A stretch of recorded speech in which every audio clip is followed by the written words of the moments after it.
যুক্তরাষ্ট্রের বৈদেশিক সহায়তা সংস্থা ইউএসএআইডির ১,৬০০ পদ বিলুপ্ত করছে ডোনাল্ড ট্রাম্পের প্রশাসন। শীর্ষকর্মীরা বাদে বাকিদের সবেতন প্রশাসনিক ছুটিতেও পাঠানো হচ্ছে।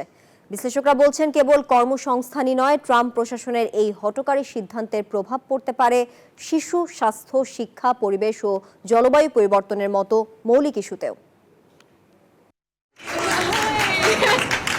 যুক্তরাষ্ট্রের আন্তর্জাতিক উন্নয়ন সংস্থা ইউএসএইডের কর্মীদের বেতন সহ প্রশাসনিক ছুটিতে পাঠানোর প্রক্রিয়া শুরু করেছে ট্রাম্প প্রশাসন। চাকরি হারিয়ে প্রিয় অফিস থেকে কেউ কেউ বিদায় নিচ্ছেন চোখের জলে। তবুও সংস্থার প্রতি তাদের বার্তা, তোমাকে বড্ড বেশি ভালোবাসি।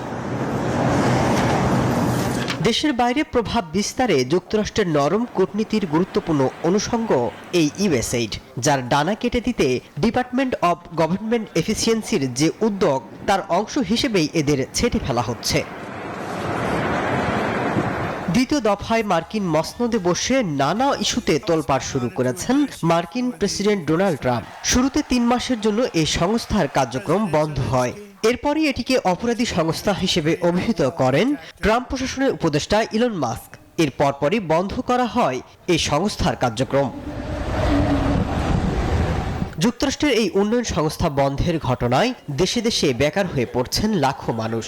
এর ফলে কেবল এনজিও খাত নয়, সামগ্রিক অর্থনীতিতেই নেতিবাচক প্রভাব পড়বে বলে আশঙ্কা করছেন বিশ্লেষকরা।